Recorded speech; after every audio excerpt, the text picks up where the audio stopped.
세상을 바꾸는 힘. 최영일의 YTN 뉴스 정면 승부.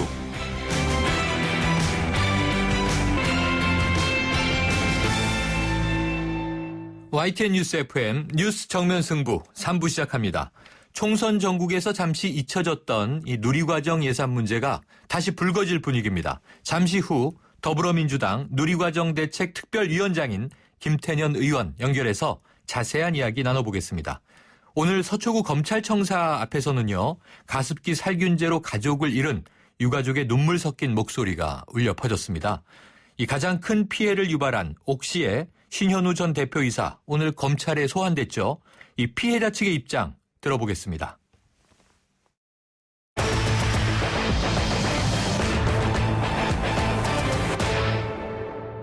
네, 이 한 곱이 넘긴 보육대란이 잊혀질만 하니까 2차 보육대란을 우려하는 목소리가 벌써부터 나오고 있는데요. 이 더불어민주당 누리과정 대책 특별위원장을 맡고 있는 김태년 의원과 이 문제와 함께 이 당내 현안 등에 대해서 이야기 나눠보겠습니다.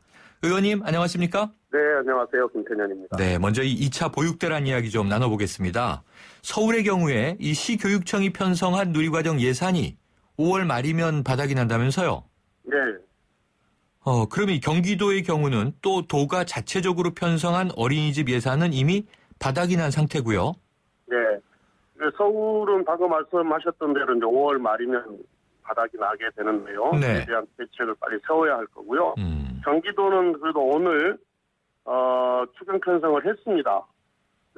어린이집 분과 유치원하고 어린이집 분을 도의회에서 추경 편성을 해서 물론 뭐 조건이 좀 달리긴 했습니다만은 네.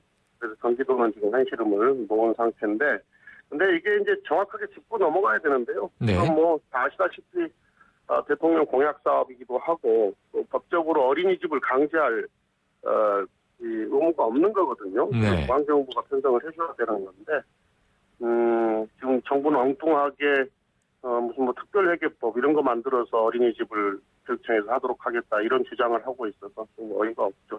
네, 이게 되게 책임의식이 없는 것 같아요. 그러면 이게 다음 주면 벌써 5월이지 않습니까? 네, 이 상반기가 다 흘러가도록 네. 이 예산이 없다고 중앙정부와 교육청이 서로 떠넘기기 싸움을 하는 모양새였는데요. 네. 이 보육대란의 그러면 책임 중앙정부에 있다고 보시는 건가요? 그럼 당연한 거죠. 네. 그러니까 우리가 과거의 사례로 놓고 보더라도 네. 지자체에서 시행해야 되는 그 새로운 사업을 중앙정부가 기획을 하게 되면 네. 법률적 완성도도 완벽하게 갖출 뿐만 아니라 반드시 재정 대책을 세워줬었거든요. 네. 근데 이 누리과정 사업은 어떤 사업이에요? 근데 새로 만들어진 사업이거든요. 네. 근데 이게 예산이 유치원하고 어린이집 다 합쳐서 4조 원입니다. 네. 근데 이에 대한 재정 대책을 전혀 세워주지 않고 그냥 교육청에서 해라 하니까 이제 교육청에서는 재정 여력이 안 되는 거죠. 그러면 당연히 어떻게 되겠습니까? 다른 교육 예산에서 빼다가 이 누리과정을 해야 되는 거거든요. 네. 이거 보육대란 막으려다가 잘못하면 교육대란이 일어나게 됩니다. 지금 교육청 재정이 아주 빠듯하거든요. 자, 그러니까 네. 예, 정부가 주는 교부금으로는 초중고 교사 인건비에 그 학교 운영비 때문에 남는 게 거의 없어요. 네. 이게 지금 교육 환경 개선을 위해서 투자를 해야 될 때 되게 많거든요. 그런데 이런 4조짜리 사업을 통째로 넘기니까 아주 교육청에서 난리가 그러면 김 의원께서는 누리과정 예산은 100% 국비 지원으로 가야 된다. 이렇게 보시는. 네, 이건 법적으로 보나 네. 정치적으로 보나 이건 대통령 공약이기도 하기 때문에 네. 이건 당연히 100% 국비 지원이 맞습니다. 그런데 저희가 1월에 이 사안이 막 터졌을 때도 이제 이 각계각층 인터뷰를 했는데요. 정부 입장은 예산 내려보냈다. 이렇게 이야기하지 않았습니까? 어떤 문제가 있는 건가요? 그러니까 법적인 내국세 20.27% 네. 이게 딱 연동이 되어 있잖아요. 네. 지방교육청에다가 보내줘야 될 예산이 그거 보내줬다는 뜻이에요. 네. 네. 그러면은 원래 잡혀 있었던 예산을 내려보냈을 뿐 누리과정 네. 예산은 없었다. 네, 별도로 편성해주지 않았습니다. 네. 네. 자, 이제 총선 이후에 지금 여소야대 전국이 되지 않았습니까? 네네. 보니까 이 안철수 국민의당 대표도 비슷한 의견을 가지고 있더라고요. 네네. 그럼 이 문제에 있어서는 좀 더불어민주당과 국민의당 이 야권이 한 목소리를 낼 수 있을 걸로 보십니까? 네, 이건 본격적으로 논의를 해야 되는데요. 이건 특히나 이제 민생과 관련된 문제이기 때문에 네. 야3당이 잘 논의를 해서 합리적인 해결 방법을 찾도록 하겠습니다. 네. 그런데 조금 전에도 이거는 중앙정부가 해야 할 일이다 이렇게 짚어주셨는데요. 자, 네. 정부는 이번 19대 국회에서 시도교육청에 내려보내는 교부금 중 일부를 떼어내서 누리과정에만 사용하도록 하는 특별회계를 신설하겠다. 이런 네. 입장으로 알려져 있지 않습니까? 네. 어떻게 보세요? 불가능하죠. 불가능한 일이다. 야권은 지금 이제 여소 야대 국회가 된 거 아닙니까? 네. 20대부터는. 네네. 근데 야3당이 이런 특별회계를 만드는 것에 대해서 다 반대를 하고 있거든요. 네네. 그러니까 이건 가능하지가 않습니다. 오히려 지금 박근혜 정부에서 고민해야 될 것은 네. 교육 투자를 어떻게 확대할 것인가 이거 고민해야 되는 거거든요. 네, 이건 네. 모르쇠로 일관하고 있는 교육 예산에다가 칸막이 쳐서 누리과정 쓰도록 강요하게 되면 아까 말씀드렸듯이 교육 환경이 황폐화되거든요. 네. 네. 지금 저희 누리과정에 대한 방안 좀 단호하게 말씀을 주셨는데요. 자, 다른 현안 좀 여쭤볼게요. 네. 지금 당내 현안입니다. 총선이 끝나고 이제 제1당이 된 상황인데 자, 예. 그런데 이 더불어민주당이요. 지금 전당대회 네. 시기를 놓고 좀 내분에 휩싸인 모습으로 보도되고 있지 않습니까?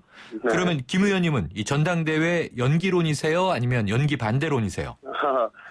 먼저 좀 질문 중에 네. 내분이라고 표현을 하셨는데 네네. 이건 내분이 아니고요. 네. 다양한 의견이 있는 거죠. 네. 그래서 내분이라고 표현하는 언론의 표현 자체가 조금 네. 과하지 않냐 이제 아하. 이렇게 생각이 다양한 들고요. 의견이 있다. 네. 그럼요. 예. 정치 현안에 대해서 민주정당에서 다양한 의견이 있는 건 네네. 너무 당연한 거고요. 네. 근데 제 이제 생각을 말씀드리면 정당은 신뢰가 아주 중요하거든요. 네. 정치가 신뢰가 중요하듯이 정당이 신뢰가 아주 중요합니다. 근데 그 신뢰는 규칙을 지키는 거거든요.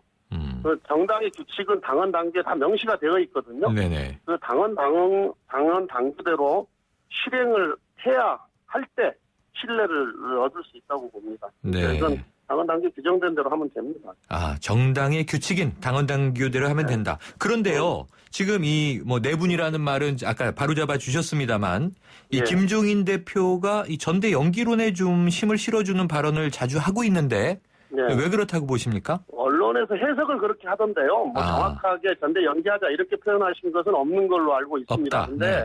어쨌든 뭐 그런 취지로 하셨다고 한다면 뭐 저는 선의로 봅니다. 네. 그러니까 우리 당이 수권을 위해서 정권 교체를 위해서는 유능한 경제 정당을 만드는 게 중요한데 혹여 지금 선거 직후에 전당대회를 하게 되면 당의 역량이 분열로 소진될까 봐 염려돼서 하시는 말씀일 수도 있겠다 이렇게 생각이 되는데요. 정확하게 네. 뭐 전대 연기하자 이렇게는 말씀하신 적이 없는 걸로 알고 있고요. 뭐 아까도 말씀드렸듯이 뭐 이런 염려도 있을 수 있지만 오히려 정해진 규칙에 의해서 진행하는 것이 국민들한테 훨씬 더 많은 신뢰를 받을 수 있을 겁니다. 네, 선의로 하는 이야기다.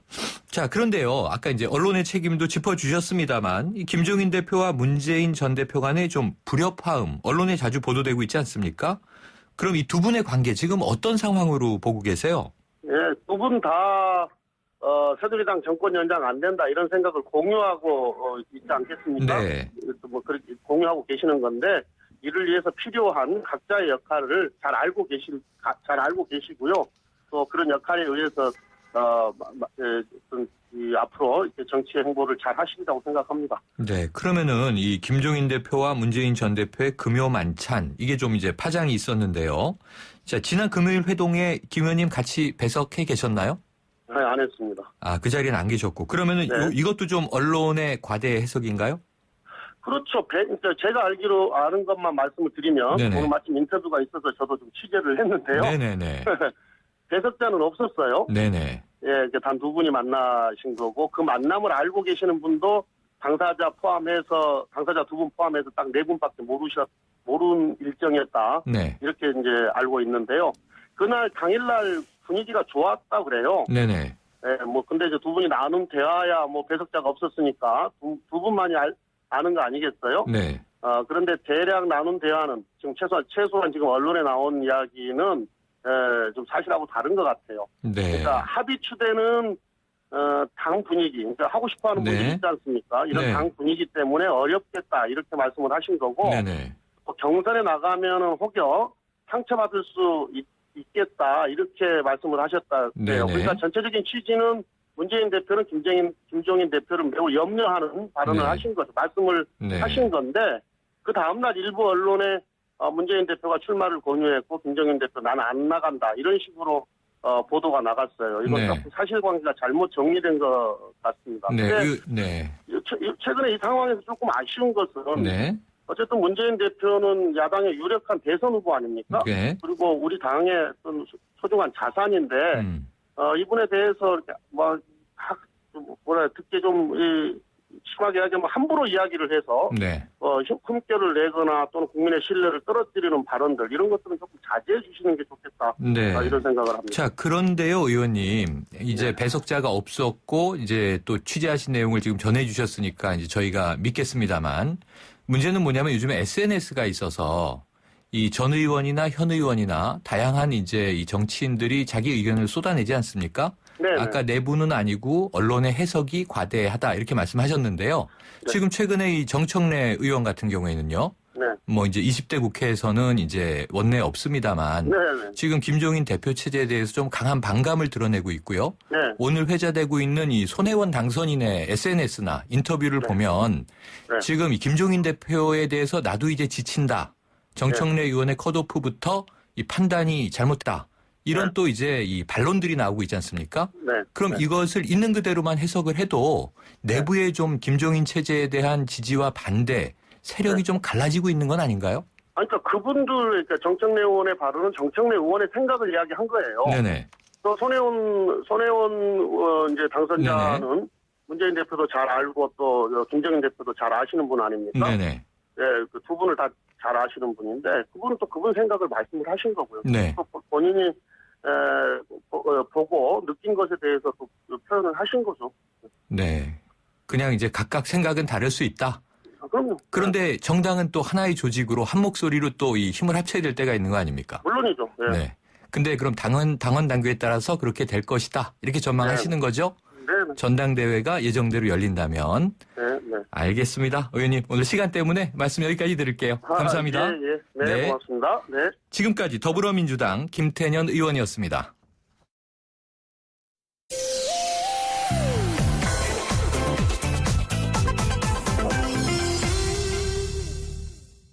가습기 살균제로 인한 사망 사건이 발생한 지 5년이 지났습니다. 그동안 140여 명의 사망자가 발생했고요. 피해자 대부분은 영유아나 임산부들이었습니다. 5년이 지난 지금 검찰 조사가 급물살을 타고 있지만 피해자 가족들은 여전히 이 분노가 가시지 않고 있는데요. 가습기 살균제 피해자 모임에 이은영 씨 연결해서 이야기 나눠보겠습니다. 안녕하십니까? 예, 안녕하세요. 네, 지금 이 통화하시는 이은영 씨도 이 가습기 살균제의 피해자신 거죠? 예, 저도 피해자입니다. 그리고 이제 또 제 아이랑 네. 같이 또 피해를 입었고, 제가 이제 사용한 제품이 이제 애경에서 나온 가습기 메이트이고요. 네네. 이제 그거 사용하고 나서 이제 뭐 편식이라든지 네. 비염이라든지 기관지염, 뭐 폐렴 같은 그러니까 좀 간단하게 말하면 이제 상기도 질환이라고 네네. 이제 좀 설명을 드리면 될 것 같고, 네. 그리고 그 외에도 이제 심장도 좀 안 좋고 자가 면역 질환까지 지금 앓고 있는 상태고요. 네, 그러면은 지금까지 지금 본인과 아이들 모두 좀 고통받고 있는 그런 상태이신 거네요. 네. 아까 말씀하신 제품을 다시 한번 말씀해 주시겠습니까? 저는 이제 애경에서 나온요, 가습기 메이트라고 CMIT하고 MIT가 들어가 있는 네. 그런 성분의 제품이에요. 네, 문제가 되고 있는 그 제품인데. 네. 자, 해당 업체로부터 뭐 보상을 네. 받으신 바가 있습니까? 제로부터 보상을 받은 적은 없고요. 네. 그런 적은 있었어요. 그러니까 사용했던 가습기 메이트가 남아있냐고 물어보더라고요. 그쪽에서. 업체에서요? 네. 예. 그러더니 이제 그 제품이 남아있는 거를 보내주면 네. 자기네들이 애경 제품 중에 조금 챙겨서 보내주겠다. 아하. 보내주실 수 있냐. 그런 얘기를 하더라고요. 네. 근데 이제 제가 개인적으로 그 말을 들으니까 들었던 생각이 네. 아니 왜 이게 피해 증거품이잖아요. 그렇죠. 저희 피해들의 그런 어떤 입증할 수 있는 정말 그 구하기 힘든 그런 증거품인데 그런 증거품을 왜 달라고 할까? 참 이상하다 이런 생각이 조금 들었고요. 업체의 제의를 들으셨을 때 당장 이상하다는 생각부터 드셨군요. 네네. 네. 자, 그런데요. 지금 이제 많은 이 피해자들이 나왔는데 이 정부에서 가습기 피해자 가운데서도 등급을 매겼다고 하는군요. 이 등급이 어떻게 지금 구성이 되어 있는 겁니까? 쉽게 말해서 이제 5단계로 네. 나눠 놨는데요. 네. 그게 이제 가능성 확실, 뭐 이렇게 높음, 낮음, 없음, 판정 불가 이런 식으로 네. 5단계로 이제 크게 나눠 놨는데요. 네. 근데 이게 기준이 피해자들이 계속 불만이 지금 많은 상태로 그 등급을 받은 날로부터 계속 이어지고 있는 상황이에요. 아, 등급은 언제쯤 매겨졌습니까? 등급은 2014년 3월인가 4월 달에 피해자들이 모두 등급을 1차로 받은 거죠. 네. 그럼 등급이 매겨지고 한 이제 2년이 좀 넘어가는 상황인데요. 네. 그러면 이제 이은영 씨와 자녀분은 몇 등급을 네. 받으셨어요? 저와 제 아이는 4등급을 받았어요. 4등급. 네. 네. 그런데 이 피해 등급 하면은 우리가 흔히 1, 2등급이 좀 심각한 중증 아닐까? 그 이후는 경증으로 내려가나 보다 이렇게 생각하기가 쉽거든요. 그런데 이 3, 4등급 피해자 중에서도 사망자가 나왔다고 하는데 사실입니까? 사실이고요. 네. 이제 흔히 이제 언론에서 이제 그렇게 많이 알려져 있고, 정부에서도 계속, 언급을 하는 게 1, 2등급 얘기를 하고, 폐섬유와 이런 얘기를 강조를 하면서, 네. 여태까지 시간이 흘러왔는데요. 3, 4등급 피해자도 1, 2등급처럼 중증과 경증이 존재하고 있고, 네. 그리고 작년 같은 경우에는 4등급에서 폐섬유와 질환을 앓고 계시다가, 두 분이 이제 사망을 하셨어요. 네. 근데 이게 또 문제가 뭐냐면은 정부에서는 4등급 사망자 피해자 관리를 신경을 안 쓰고 있다라는 거예요. 네. 그러니까 저희가 그렇게 얘기를 해도 그거에 대한 그 책임이라고 할까 필요성을 잘 못 느끼더라고요. 그런 문제 제기를 했을 네. 때도. 자, 2년 전에 등급을 매길 당시에도 불만이 많았었다. 아까 이렇게 표현하셨잖아요. 그러면은 어떤 불만들이었습니까? 이 등급 자체가 말이 안 된다라는 거고요. 네. 지금도 정부에서 폐섬유화가 기준이라고 계속 누누이 네. 강조를 하고 있고 계속해서 말을 반복적으로 하고 있는데 네. 저희가 이해가 안 가는 부분이 그거예요. 왜 폐섬유화라고 하면서 그게 기준이라고 하면서 3, 4등급에도 폐섬유화가 있고 네. 1, 2등급에도 폐섬유화 환자가 있어요. 근데 그거에 대한 기준을 명확하게 얘기를 하지 못하고 어떻게 설명을 저희한테 해주시냐면 전문가들의 판단에 따라서 나온 것이다. 네. 그러니까 계속 전문가 쪽으로 얘기를 돌려요. 제대로 된 설명을 피해자들한테 납득을 시켜주는 것이 아니라요. 그 등급 관련해서 약간의 설명, 그러니까 네. 각 등급별로 나눈 설명만 있고요. 그냥 본인한테 해당되는 뭐 가능성 있음, 가능성 없음 이걸로만 한 네. 3-4줄만 있었어요. 그러면은요. 지금 이제 4등급이신데 자제분들하고 네. 같이 자 1, 2등급에 대해서는 정부가 피해 보상을 한 게 맞습니까? 보상은 지금 진행은 하고 있는 거는 맞고요. 네네. 근데 그 보상이라는 게 조금 저희가 생각할 때는 그게 보상인가 이런 의심이 네. 좀 드는 부분이 있어요. 그러니까 그러니까 피해자가 병원 치료라든지 해당되는 그런 치료를 하고 나서 그 비용을 이제 청구를 하면 지원을 받아요. 네네. 그리고 사망자 같은 경우 사망 장례비 같은 것들을 이제 지원을 받는데 네. 이게 이제 전체적인 것은 가해기업한테 구상권이 전제로 된다라는 거예요. 정부에서. 그렇게 된다면 이게 정부에서 나가는 돈이 사실은 아니라는 거거든요. 네네. 가해기업한테 도로 받아낼 거기 때문에 네네. 이거는 정부에서는 사실 그런 생각도 해본 적이 있어요. 어차피 정부가 구상권을 청구할 거라면 네. 조금 피해 범위를 조금 넓혀서 그런 피해를 조금 지원을 더 해주고 그거에 대한 구상권 청구를 정부에서 조금 더 해주면 좋지 않을까. 네. 이런 생각을 피해자 입장에서는 많이 했었고요. 네. 한마디로 그런 거예요. 정부는 지원을 어떤 식으로도 정부의 돈이 나가는 것을 좀 용납하지 않겠다라는 네. 모습으로 또 비춰지기도 하고요. 결과적으로 하여튼 구상권 청구가 전제예요. 그럼 어쨌든 정부는 지금 1, 2등급에 대해서만 그 치료 비용이나 장례비를 지출하나요? 아니면 3, 4등급도 해당이 됩니까? 1, 2등급한테만 그런 비용은 지원이 되고요. 네. 3등급은 1년에 한 번 모니터링이라고 네. 저희가 피해자 신고하면서 검사를 받았던 절차를 네. 똑같이 1년에 한 번 더 해주는 거예요. 네. 1년에 한 번. 4등급은요? 4등급은 아무것도 없어요. 4등급 이하는 아무것도 없다. 3등급은 1년에 한 번 검사. 네, 1, 2등급만 이 치료비 청구와 장례비를 받아주는군요. 네. 네. 그러니까 지금 이게 보상이라고 피해자들은 인식하기에는 좀 무리가 있다 이렇게 보시는 거군요. 무리가 있는 거죠. 네. 왜냐하면 그게 전제가 만약에 정부에서 적극적인 지원 방안이라든지 어떤 조금 폭을 좀 넓혀주는 그런 선에서 이게 진행이 되고 있다라는 느낌보다는 네. 구상권을 청구한다라는 건 소송이 들어가야 되잖아요. 네. 소송이 들어가야 되다 보니까 정부에서는 정말 될 사람들한테만 네. 확실한 사람들한테만 지원을 해야지라는 그런 모습이 너무 강하게 비춰져서 네. 이게 정말 지원이라고 조금 받아들이기에는 굉장히 부족하고 네. 뭔가 좀 안 맞는다라는 표현이 좀 맞을 것 같아요. 네. 어쨌든 피해자 입장에서는 가족 중에 누군가 사망을 한 경우도 있고요. 또 어쨌든 가족들이 지금 몸이 아픈 경우도 있어서 혹은 생계에 여러 가지 문제가 생길 수도 있고 한데 지금 이제 이 비용이라고 하는 것이 치료, 장례, 검사 이런 쪽이니까 이 보상이라고 하는 데는 한계가 있어 보이는데요. 자, 이 책임 소재가 분명히 있을 텐데 말이죠. 지금 현재 살인죄 혐의 적용은 어렵다 이렇게 나오고 있는 상황입니까?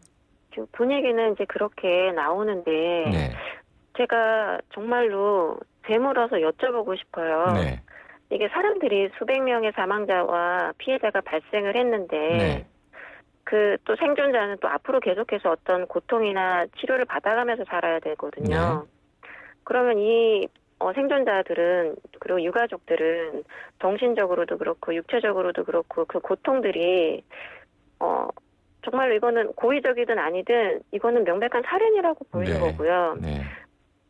저희가 이제 어떤 큰 사건을 볼 때 이게 의도가 있냐 없냐를 많이 따지기는 하는데 만약에 사망자가 발생을 했다 그러면 그 사람을 살인자로 보는지 살인자로 안 보는지 그 기준을 왜 여기에다는 적용을 못하는지 진짜 피해자가 너무나 많잖아요. 사망자도 많고 그리고 생존자들은 그 고통은 아픈 그거를 그 신체적인 그 피해를 입은 거를 계속 유지하면서 관리하면서 살아간다는 게 굉장히 쉽지가 않거든요. 현실적으로는요. 자, 끝으로 한 가지만 여쭙겠습니다. 지금 이제 이 살인의 의도성 얘기도 꺼내셨습니다만 자, 정부는 5년이라는 시간 동안 늦장 대응을 해왔고요.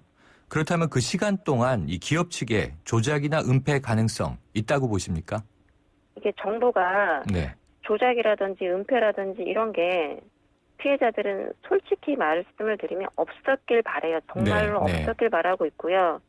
이 나라 이제 이 나라 국민으로서 5년간 이게 피해자로 살 때 방치되어 오면서 앞으로 이렇게라도 사는 것이 정말 다행이라고 여겨야 되는지 이렇게 고문을 받는 것처럼 사는 게 정말 다행이라고 여기면서 살아야 되는지 이 사건의 피해자들이 억울하지 않도록 정말 꼭 가습기 사용자라는 그런 특징들이 있어요. 장기적 흡입을 했다. 장기적 흡입을 했다라는 그런 특징이 있거든요. 계절별로 사용을 했기 때문에 그런 것들을 좀 고려해서 만성 흡입 복성 실험이라는 게 있어요. 장기적 피해자들이 흡입을 했기 때문에 그래서 그런 실험을 꼭 해서 제대로 된 기준으로 피해자들을 좀 지원도 해주셨으면 하는 바람이 제일 큽니다. 알겠습니다. 자, 오늘 어려운 말씀 고맙습니다. 예, 감사합니다. 지금까지 가습기 살균제 피해자 모임의 이은영 씨였습니다. 사장님, 성악가 김동규 씨네 집 바닥재 좋던데 우리 집도 똑같은 걸로 해줘요. 아, 요즘 떠오르는 바닥재 스타 강마루. 스타일 좋고 습기 열 긁힘에 강하니까 오래 사용하려면 그래서 스타 강마루를 하는구나. 성악가 김동규입니다. 강마루 스타는 스타 강마루. 스타 강마루. 배우 박소연 밤마다 걱정입니다. 제발 대리운전 불러서 귀가해주세요. 사고라도 나면 여우와 토끼는 누가 먹여 살려요. 2588 있잖아요. 좌우로 정렬 2588 눌러줘요 2588 Goede melk komt van gezonde koeien. 건강한 젖소에서 좋은 우유가 나옵니다. 서울우유에서 시작합니다. 체세포 수까지 1등급인 우유. 서울우유 나 100%. 좋은 우유는 건강한 젖소에서 나옵니다. 2개의 1등급 나 100%를 확인하세요. 네, 3부 여기까지고요. 4부로 이어갑니다.